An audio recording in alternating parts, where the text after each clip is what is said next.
오늘도 살아계신 하나님의 은혜가 저와 여러분 모두에게 말씀을 통해서 가득하게 임하게 되기를 주님의 이름으로 축복합니다. 날씨가 많이 풀어져서 그런 생각을 오늘 아침에 해봤습니다. 이렇게 그냥 겨울이 지나갔으면 좋겠다. 더 안 춥고. 근데 대구 쪽에는 홍역도 많이 돈다고 하고요. 배탈 나시는 분들도 많이 있고 그렇더라고요. 건강 잘 챙기셔서 좋은 일들이 금년 한 해 동안 계속되기를 바랍니다. 우리 옆에 분들 손 꼭 잡고 한번 서로 인사했으면 좋겠습니다. 잘 오셨습니다. 하나님 앞에 믿음으로 왔으니 말씀을 믿음으로 받고 은혜 받읍시다. 금년 한 해도 머무는 것과 가는 곳에 좋은 일이 많아질 것입니다. 은혜 받읍시다. 사랑하고 축복합니다. 할렐루야. 고맙습니다. 저는 오늘 본문을 중심으로 예수님 믿는 것이 얼마나 큰 복인가를, 기독교 진리의 기본을 얘기하려고 합니다. 기독교의 첫걸음이 뭘까? 예수를 아는 것입니다. 그런데 이 기초는 굉장히 중요한 것입니다. 집을 지을 때도 마찬가지고 믿음의 집을 지어갈 때도 기초가 얼마나 중요한지 모릅니다. 제가 아는 동기 목사님 한 분은 늘 그런 얘기를 합니다. 야구를 기호해서 교회를 설명을 하는데 설교는 늘 인루에 보내는 것이 목표가 되어야 한다. 그렇게 얘기를 합니다. 타자가 피처가 던지는, 투수가 던지는 공을 칩니다. 잘 치면 홈런이 나오기도 하고 때로는 파울이 나오기도 합니다. 그런데 어떻게든 타자는 인루에 나가려고 합니다. 볼 4개를 얻어서 인루에 나갈 수도 있고 안타를 쳐서 인루에 나갈 수도 있고 투수나 포수가 실수해서 인루에 나갈 수도 있습니다. 인루에 주자를 계속 보내다 보면 2루로 가고 2루에 있던 주자가 3루로 가고 나중에 홈으로 들어오는 것이죠. 그 말 속에는 무슨 뜻이 담겨 있느냐면 신앙의 기본이 중요하다는 말입니다. 신앙의 기본이 바로 되어 있지 못하면 딴소리를 하게 되고 딴짓을 하게 되고 다시 되돌아가는 잘못된 경우가 생기기 때문에 그렇습니다. 그래서 오늘 저는 간단하고 아주 중요한 말씀을 드리겠지만 이것이 우리 신앙의 기초이고 무엇보다도 중요한 내용입니다. 기독교 신앙은 무엇보다도 진리라는 기초 위에 세워져 있습니다. 뭐가 진리냐면 진리는 절대로 무너지지 않습니다. 진리는 변하지 않습니다. 만약에 진리였는데 변했다, 그러면 그것은 진리일 수 없습니다. 진리는 무너질 수도 변할 수도 바뀔 수도 없는 절대적인 것이 진리입니다. 또 진리를 다른 말로 얘기하면 진리는 사실을 말하는 것입니다. 사실이 아닌 것은 진리일 수가 없습니다. 그러므로 신앙이란 무엇이냐면 사실을 사실대로 믿는 것을 신앙이라고 합니다. 사실을 믿지 않는 것을 불신이라고 하고 사실이 아닌 것을 믿는 것을 미신이라고 말합니다. 하나님은 살아계십니다. 예수 그리스도는 우리의 구세주입니다. 주님이 부활하시고 승천하신 다음에 성령으로 우리 가운데 함께 하신 분이십니다. 그것은 사실입니다. 천국이 있다는 것도 사실이고 지옥이 있다는 것도 사실입니다. 사람이 죄인이라고 하는 것도 사실이고 예수를 믿으면 그 죄를 사함받는다는 것도 사실입니다. 우리가 혼자 살아가는 것 같지만 예수를 믿는 사람 속에는 주님이 함께 하셔서 어느 곳에든지 그 주님이 우리와 함께 한다는 사실도 사실입니다. 우리가 부르짖는 기도에 하늘의 하나님께서 들으시고 응답을 주시는 것도 사실이고 우리에게 주신 하나님의 말씀을 믿고 그 말씀대로 살면 그 말씀이 우리 삶을 변화시키고 고치기도 하고 또 그 말씀이 살아서 우리에게 복이 되고 능력이 되는 것도 사실입니다. 오늘 저는 본문을 통해서 예수 믿는 우리가 얼마나 큰 복을 받고 살아가는가를 저와 여러분들이 다시 한번 마음속에 새겼으면 좋겠습니다. 오늘 새벽 예배 때 누가복음 19장에 나와 있는 삭개오 얘기를 했습니다. 삭개오라고 하는 이름의 뜻은 청결한 자입니다. 그러면 그 부모가 혹은 집안의 어떤 사람이 삭개오를 낳고 이름을 그렇게 지어주었습니다. 청결한 자라고. 그런데 삭개오는 이름값을 못했습니다. 전혀 청결하지 못한 삶을 살았습니다. 세리장으로 남의 것을 착복을 했습니다. 정부에 올려야 될 세금을 자기가 착복을 합니다. 그래서 그는 누가복음 19장 2절에 보니까 그는 부자였더라 그랬습니다. 부자였더라. 세리장인데 부자였더라. 순서가 바뀌면 곤란해집니다. 부자였는데 세리장이었더라. 만약에 그렇게 성경이 표현하고 있다면 삭개오가 부자인 것은 원래 부자였기 때문에 그렇습니다. 그런데 삭개오가 부자가 된 것은 세리장이었기 때문에 그랬습니다. 그래서 그 당시에 그 지역에 사는 사람들은 삭개오를 모르는 사람들이 없었습니다. 그리고 그 사람들은 삭개오를 바라볼 때 뭐라고 얘기를 하느냐면 저는 도둑놈이라고 그랬습니다. 남의 것을 강제로 뺏어오기도 하고 법을 앞세워서 거두어다가 자기가 도둑질했기 때문에 그렇습니다. 역사가들이 기록한 책을 보면 삭개오는 하인이 200명이 넘었다고 합니다. 엄청난 대굴 같은 집에 엄청난 재산을 갖고 그렇게 살았어요. 그런데 어느 날 그 동네에 삭개오가 사는 여리고에 예수님이 오신다는 소식이 들려옵니다. 그 말을 들을 때 삭개오의 마음이 요동치기 시작합니다. 내가 예수님을 꼭 좀 만나보고 싶다. 그래서 예수님이 가시는 그날 예수님이 지나가는 그 길에 나가서 예수님을 만나고 싶어서요. 근데 사람들이 너무나 많습니다. 누가복음 19장 3절과 4절에 뭐라고 표현하는 거 아니? 삭개오는 키가 작았다 그랬습니다. 우리는 보통 키가 작은 사람을 난쟁이라고 합니다. 난쟁이였는지 어떤지는 모르지만 키가 작은 삭개오는 길가에 늘어서 있는 수많은 사람들 때문에 예수님을 볼 수가 없었습니다.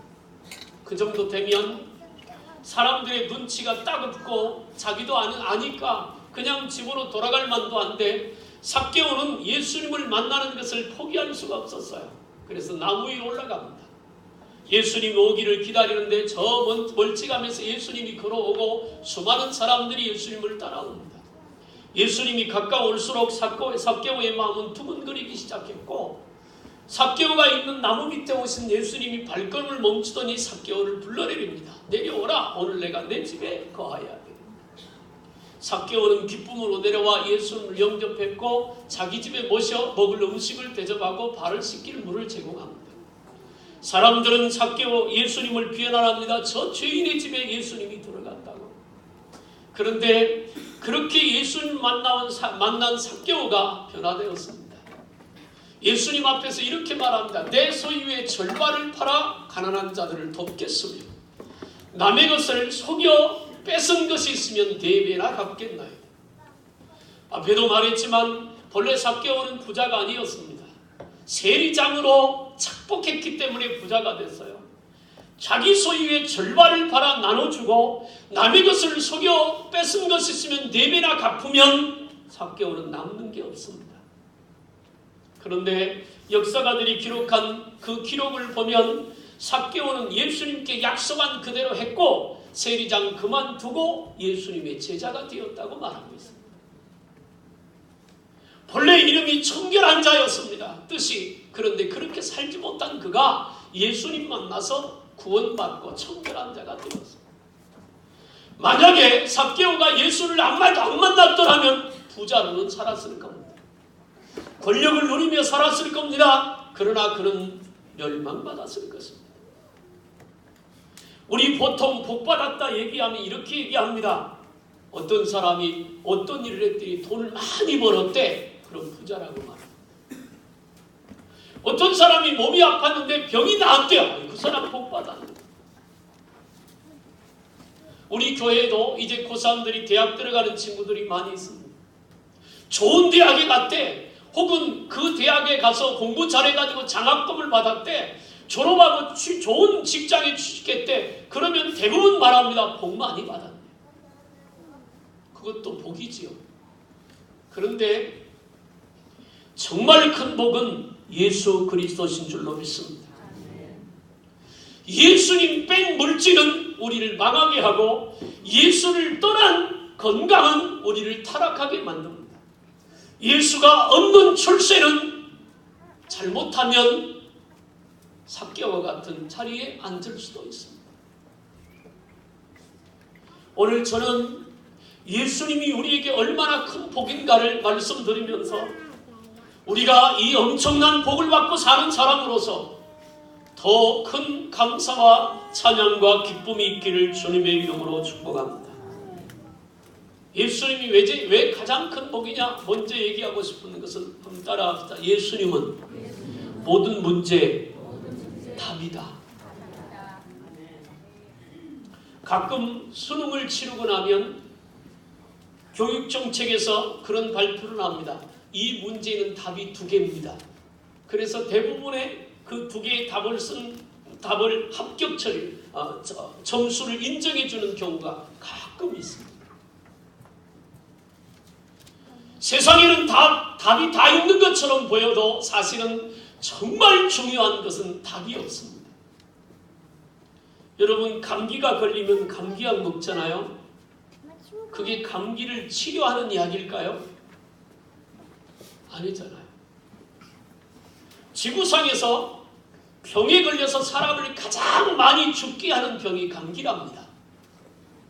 그런데 그 수백 년 동안 그 감기라고 하는 병을 연구했는데 오늘날까지도 감기 치료제를 만들지 못했습니다.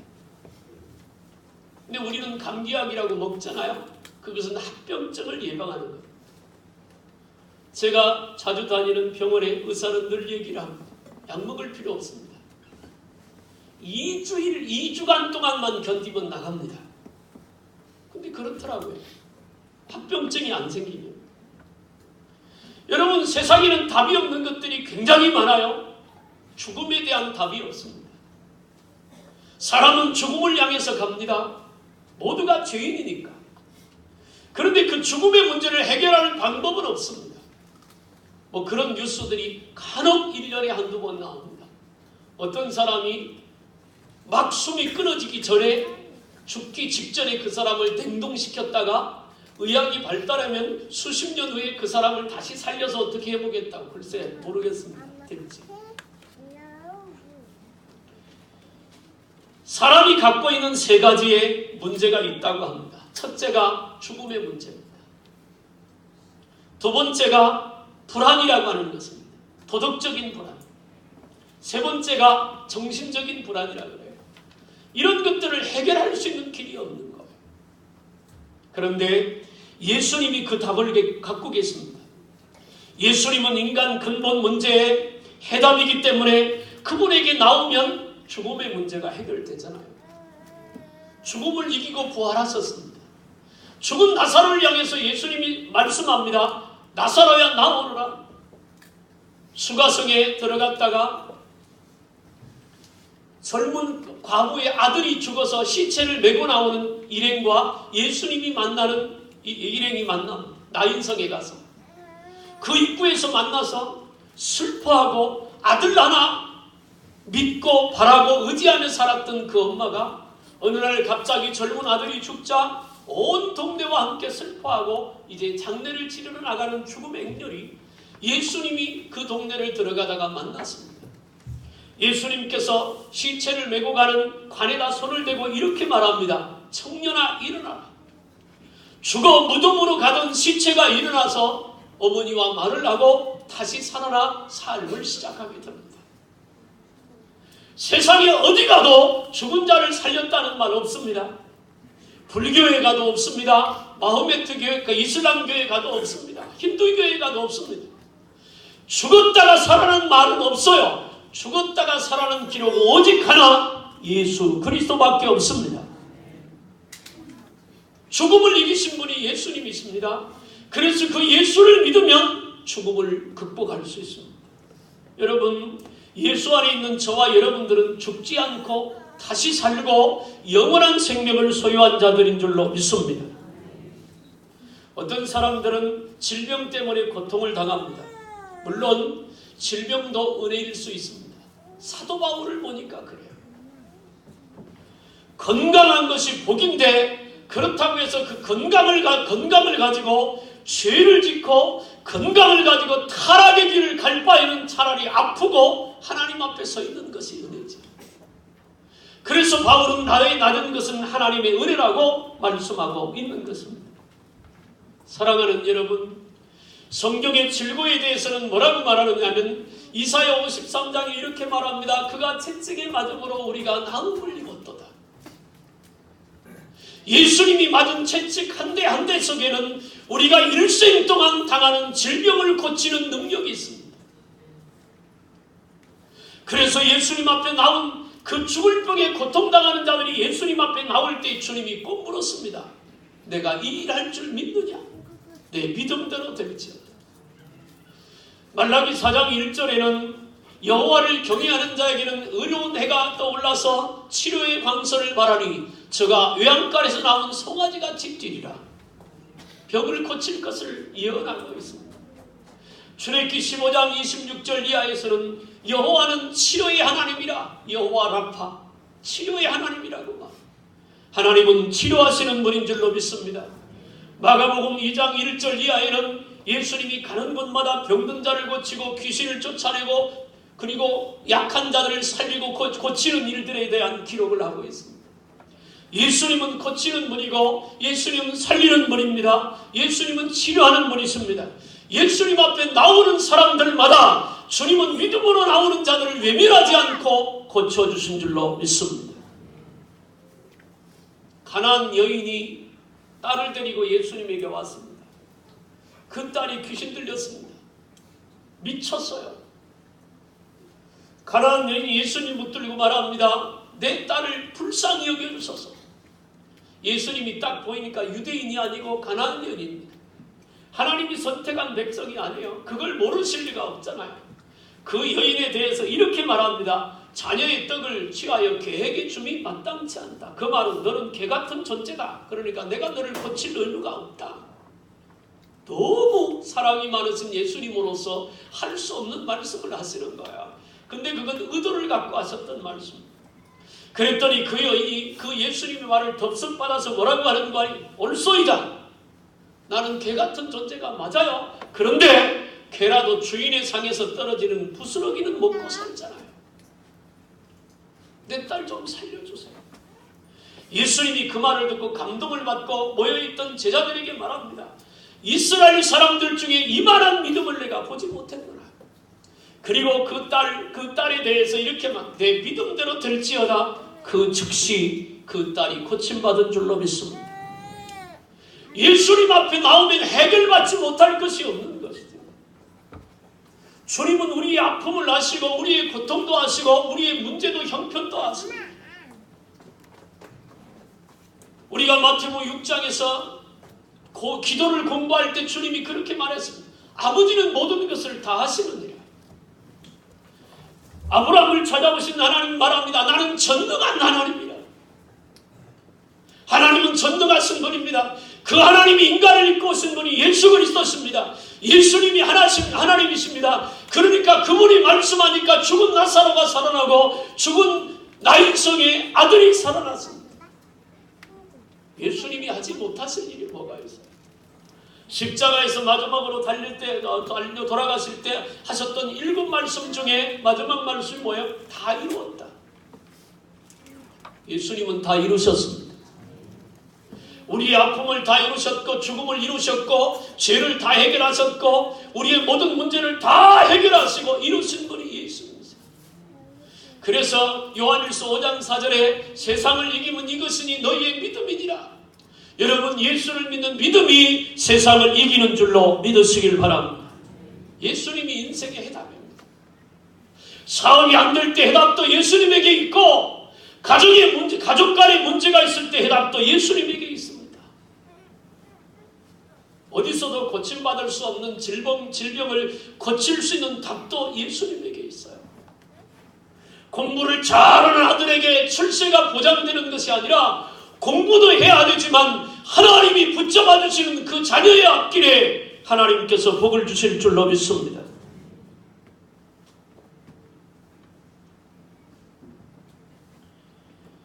아들을 낳으니 이름을 예수라라. 이는 저가 자기 백성을 저희 죄에서 구원할 자입니다. 예수님이 우리를 죄에서 구원하고 죄 저주에서도 우리를 건지실 줄로 믿으시길 바랍니다. 두 번째는 따라합시다. 예수님은 현재의 축복이고 미래의 축복이십니다. 너무 길지요? 예수님은 현재의 축복입니다. 그리고 미래의 축복입니다. 전 세계 역사를 살펴보면 어느 나라가 잘 살게 되었느냐? 기독교 복음을 받아들인 나라가 선진국입니다. 대부분이 다 그렇습니다. 반대로 복음을 배척한 나라는 비참한 나라들이 되었습니다. 해적으로 유명한 나라가 이디오피아입니다. 에디오피아. 아프리카에 있잖아요. 북아프리카에. 가난합니다. 지금 먹을 걸 제공해도 600만 명이 귀하로 죽는답니다. 그렇게 가난한 나라예요. 그런데 본래 그 나라가 가난했냐? 그렇지 않았습니다. 사도행전에 에디오피아가 나옵니다. 에디오피아 내시가 빌립 집사를 만나서 복음을 받아들입니다. 그 복음을 받아들이고 예수 믿는 나라가 되었습니다. 그래서 아프리카에서도 그래도 잘 사는 나라였어요. 그런데 그 나라가 공산화가 되면서 복음을 완전히 배제시켰습니다. 예수 믿는 사람을 다 잡아 죽였어요. 그러고 나서 나라가 그 꼴이 됐습니다. 동방의 예루살렘이 어디였냐면 평양이었습니다. 1905년에 동방의 예루살렘이 평양 산정인 교회를 중심으로 엄청난 부흥의 역사가 일어났어요. 그래서 평양 일대가 교회로 기도 소리로 가득했어요. 그런데 그 북한 땅이 공산화되면서 예수 믿는 사람들을 잡아 죽이고 주의 종들을 잡아 죽이고 교회를 불태우면서부터 저 국가는 저렇게 가난한 나라가 된 것입니다. 반대로 남한은 전쟁으로 초토화가 됐지만 복음을 받아들이고 세계에서 유일을 찾아볼 수 없는 교회의 부흥을 가지고 온 것과 동시에 경제가 살아났고 오늘 이만큼 잘 살게 된 것을 믿으시길 바랍니다. 박정희 대통령이 좋은 일을 했지만 예수를 믿는 그 우리나라가 하나님의 은혜와 복을 주셔서 그렇게 잘 살게 되는 줄로 믿으시길 바랍니다. 요즘은 농업을 배우기 위해서 덴마크로 간다고 합니다. 그런데 100년 전 덴마크는 전쟁에 패전을 하고 심각한 민족의 절망의 위기에 있었습니다. 그때 니콜라이 그룬둡이라고 하는 사람, 그 사람을 중심으로 나라를 살리고자 했던 몇몇 사람들이 모여서 이런 표현을 만듭니다. 하나님을 사랑하자, 조국을 사랑하자, 흙을 사랑하자.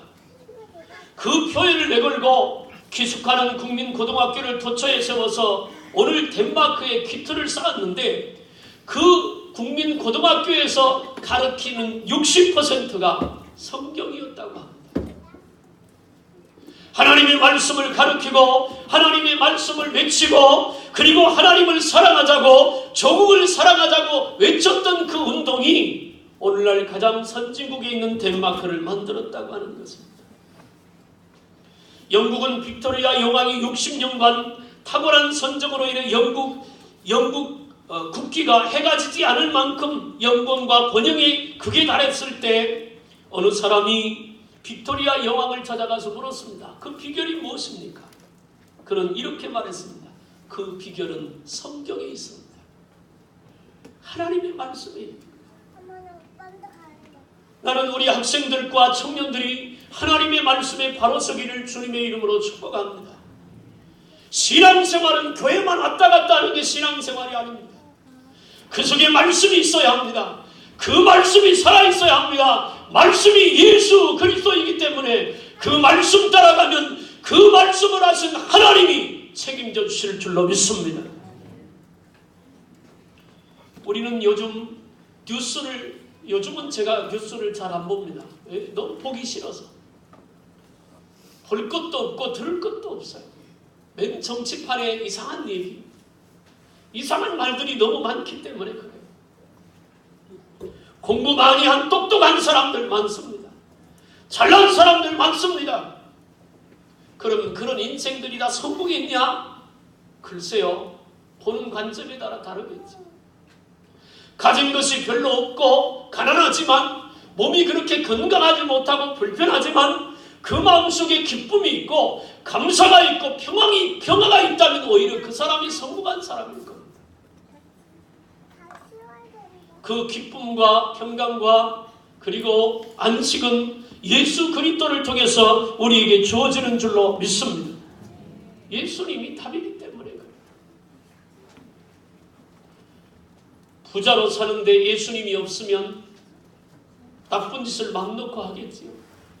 많이 배웠는데 예수님이 계시지 않으면 사기꾼이 될 가능성이 그만큼 타고납니다. 나는 우리 성도들 모두가 우리 마음속에 하나님의 말씀이 살아있길 바랍니다. 우리 자녀들에게 자꾸 얘기합니다. 예수님은 살아계시다고. 하나님의 말씀 따라 자라야 하고 하나님의 말씀 따라 살아야 한다고 또 외치고 또 외치고 또 가르치고 또 가르쳐야 합니다. 인생은 우연이 되지는 않지요. 우연이 된다고 하면 그 사람은 아마 미래가 보장되지 않을 것입니다. 노력을 해야 합니다. 땀을 흘려야 합니다. 눈물을 흘려야 합니다. 자녀들을 양육할 때 그걸 가르쳐야 합니다. 땀의 소중함을 가르쳐야 합니다. 눈물의 아름다움도 가르쳐야 합니다. 그래야 스스로 설 수 있어요. 요즘 젊은이들은 결혼을 안 하려고 합니다. 왜 안 하려고 하느냐면 지난번에 한번 얘기했잖아요. 내가 처자식을 먹여 살릴 자신도 없는데 데려다가 고생시킬 거 나와서 고생시킬 바는 뭐로 결혼하는 혼자 살겠다. 어떤 신문에서는 그 얘기를 이렇게 표현했다. 현실적으로 옳은 얘기라고. 글쎄 그게 옳을지 모르겠습니다. 하나님은 사람을 그렇게 만들지 않았잖아요. 가정이라고 하는 소중한 제도를 만들었습니다. 남자와 여자가 만나서 가정을 이루고 거기서 자녀를 생산하며 그렇게 사는 것입니다. 너무 이기주의가 팽배한 이 시대에 우리는 살아가는 것이죠. 사랑하는 여러분, 축복은 예수님이 축복이고 과거에도 예수님이 축복이었고 현재도 그렇고 앞으로도 축복인 줄로 믿습니다. 우리 예수를 그렇게 모시고 살아요. 마지막으로 예수님은 우리의 영원한 구세주이십니다. 예수님 외에 우리를 구원할 자는 없는 것입니다. 구원을 받지 못했다는 말은 예수님을 만나지 못했다는 말이고 영적으로 영원히 죽어있다는 말입니다. 예수 없이도 구원받을 수 있다고 외쳤던 강신대 변선한 교수는 학교에서 쫓겨났습니다. 그런데 그 제자들이 지금도 현재 목회하면서 그런 얘기를 합니다. 뭐라고 얘기하는 줄 아세요? 성령 얘기는 하지 말자. 증명할 수가 없으니까. 그럼 성경에서 사도행전은 빼야 합니다. 이사야서도 빼야 하고. 내가 경험하지 못했으니까 그건 아니다라고 말하는 것은 바보 같은 얘기입니다. 내가 경험하지 못했으니까 있다면 그걸 추구하는 것이 신앙이고 믿음입니다. 예수를 믿는 사람들 속에 성령이 계시지 않으면 하나님의 말씀을 깨달을 수도 없고 하나님의 인도를 받을 수도 없습니다. 그런데 그런 사람들이 목회를 하고 있는 현실이 대한민국의 현실입니다. 사랑하는 여러분, 구원은 예수 안에 있는 줄로 믿습니다. 우리가 예수를 믿도록 성령이 우리 마음을 움직였습니다. 어느 날 내가 교회 나가고 싶고 예수 믿고 싶은 생각이 왜 든 줄 아십니까? 누군가가 나를 위해서 기도했고 내가 구원받을 사람이니까 성령이 나의 성령을 내게 하나님께서 보내셔서 내 마음을 움직이고 교회 나가고 싶고 예수 믿고 싶고 그렇게 은혜를 주신 줄로 믿으시길 바랍니다. 소크라테스는 이렇게 말했습니다. 나는 무지를 알았다. 모른다는 사실을 알았다. 결국 뭐예요? 난 아무것도 모른다 그 얘기잖아요. 마호메트는 이렇게 말했습니다. 죄 씻기 위해 무릎이 닳도록 기도했다. 그런데 그냥 죄 짊어지고 죽었잖아요. 공자는 이렇게만 나는 미래를 모른다. 석가모니는 너희 구원을 너희가 힘써 성취하라. 그래서 해탈이라는 말을 썼습니다. 간들인 죽기 2주 전에 나는 괴롭다. 무엇을 어떻게 말할지 모르겠다고 해서 괴테는 빛이 그립다. 문 열어다오. 처치는 지루하다. 권태롭다. 그러고 죽었습니다. 모두가 예수를 모르는 사람들의 얘기입니다. 그러나 예수님은 성경에서 분명히 말합니다. 나는 길이요 진리요 생명이니 나로 말미암지 않고는 아버지께로 올 자가 없느니라. 예수님이 그래. 나는 길이다. 그리고 내가 진리다. 내가 생명이다. 예수님만이 축복의 길이요 구원의 길이요 승리의 길인 줄로 믿습니다. 또 예수님만이 이렇게 말합니다. 수고하고 무거운 짐지라 다 내게로 오라. 내가 너희를 쉬게 하리라. 석가모니가 수고하고 무거운 짐지라 다 내게로 오라 그러지 않았습니다. 석가모니는 이렇게 말합니다. 수고하고 무거운 짐은 각자 네가 지고 가라. 네 문제는 네가 해결해야 된다. 그게 해탈이다. 못했잖아요, 본인도. 예수님만이 우리를 그렇게 부르는 거야. 수고하고 무거운 짐은 다 가지고 와. 내가 해결해 줄게. 그리고 내게 와서 쉬고 오더라. 예수님 또 이렇게 말합니다. 목마른 자들은 내게로 와서 생수를 마시라. 인생의 목마름, 영혼의 목마른 자, 예수님께 나오면 그 생수가 강이 넘치도록 흐를 줄로 믿습니다. 요한복음 15장 7절에 말합니다. 너희가 내 이름으로 무엇을 원하는 대로 구하라. 그리하면 내가 시행하는 것이다. 내 말이 너희 안에 있고 너희가 내 안에 있으면 무엇이든 원하는 대로 구하라. 그리하면 내가 시행하는 것이다. 응답을 약속하고 있는 것이다. 나는 선한 목자라. 나를 통해서 들어가고 나가며 꼴을 얻는다고 주님이 말씀합니다. 내가 내 죄를 용서하노라고 주님이 말씀했고 나를 믿으면 구원을 얻는다고 나의 평안을 너희에게 주노니 그 나의 평안을 너희에게 끼치노라고 예수님께서 그렇게 말했습니다. 그리고 성령을 받으라고 합니다. 그래야 믿음에 승리할 수 있다고 말합니다. 죽은 자를 살리시면서 나사로라 나오너라 외치신 분, 내가 마지막 때 심판할 것이라고, 내가 죽었다가 사흘 만에 부활할 것이라고, 내가 내 죄를 사하노라고 선언하신 분이 예수 그리스도십니다. 예수님만이 우리에게 생명입니다. 예수님이 능력이고 예수님이 복이고 예수님이 권세시고 예수님이 생명인 줄로 믿으시길 바랍니다.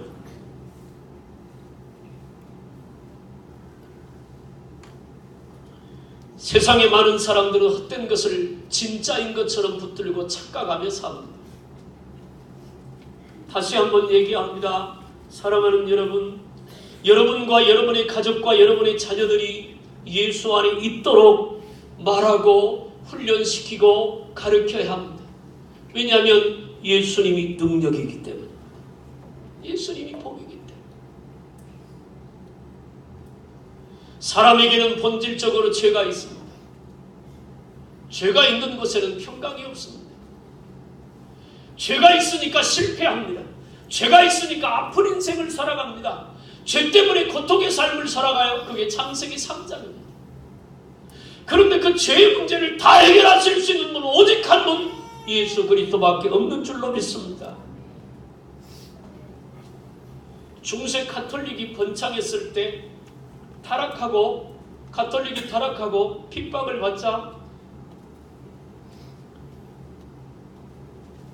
수돈 운동이 시작이 됩니다.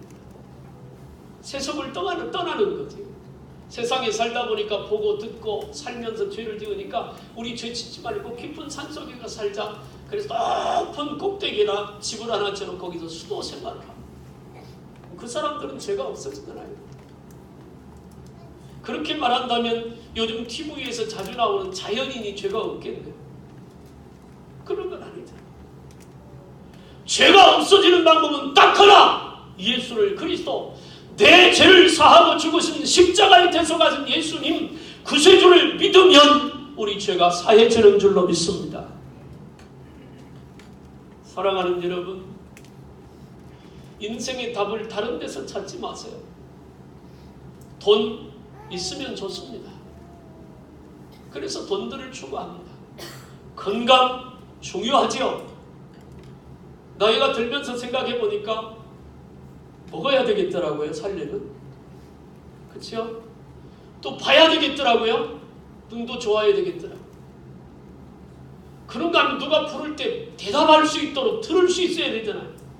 뒤에서 차가 오면서 빵빵 되는데 모르고 가다가 사고 나면 그냥 갈 수도 있으니까. 그러고 보니까 먹고 보고 듣는 것만 가지고는 안 되더라고요. 왜? 화장실 가야 되니까 걸을 수는 또 있어야 되겠다.